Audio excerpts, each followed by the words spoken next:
Goranboy rayonunda səyyar qəbullar mövcud qrafikə uyğun olaraq davam etdirilməkdədir. Bu məqsədlə Goranboy rayon icra hakimiyyətinin başçısı Məhərrəm Quliyevin növbəti səyyar qəbulu rayonun Səfgür kəndində keçirildi. Qəbulda hüquq mühafizə orqanlarının, idarə, müəssisə və xidmət təşkilatlarının rəhbərləri iştirak etdilər. Rayon rəhbəri çıxışında ətraflı məlumat verərək Azərbaycanın dünya miqyasında böyük nüfuza və yüksək imza malik olduğunu, bu nəticənin qazanılmasında Prezident Cənab İlham Əliyevin apardığı uğurlu daxili və xarici siyasətin doğurduğunu bildirdi. Rayon rəhbəri eyni zamanda qəsəbə və kəndlərdə əhalinin rifahının yaxşılaşdırılması məqsədi ilə yaranan çətinliklərin aidiyyəti dövlət strukturları tərəfindən daimi diqqət mərkəzində saxlanıldığını, araşdırıldığını və həlli istiqamətində müvafiq addımların atıldığını görüş iştirakçılarının diqqətinə çatdırdı. Daha sonra vətəndaşların müraciətləri dinlənildi. Sakinlər elektrik təsərrüfatlarının yenilənməsi, Subarçın quyusunun qazılması, kənd daxili yolların təmir olunması və digər məsələlər barədə müraciət və təkliflərini bildirdilər. Eyni zamanda şəxsi problemlərin həllinə köməklik göstərilməsini xahiş etdilər. Hörmətli kənd sakinləri, biz bugün sizinlə qrafik üzrə növbətdə görüşə gəldik.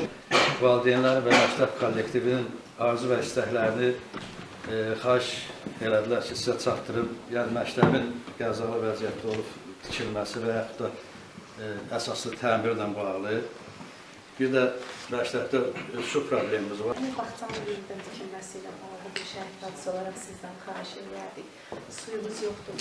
Sizdən xahiş edirik ki, Qaş məhəlləsində yeni arsan quyusunun tikilməsinə köməklik göstərəsiniz. Mənim də xahişim kəndin elektrikləşməsi barədədir. Daha doğrusu elektrik xətlərinin yenidən qurulması, dirəklərin yenilənməsi barədədir. Kəndə içməli su problemi, cəmaət o barədə çox əziyyət çəkir. Bir məsələ var ki, ikinci dərəcəli yollar var ki, onlar elə bil uşaqların da məktəbə getməsi üçündür. Müəyyən qədər belə deyək də, xeyirbəşərimiz üçün səmərəli yollardır. Onların da daha yaxşı olar ki, əgər imkan daxilində şeybin tökülməsi, çınqılın verilməsi, hamarlanması, müəyyən qədər Bu asfalt yollarımızda keçid xətlərinin olmasına xahiş edirdik, uşaqlarımız yoldan keçir, maşınlar keçir.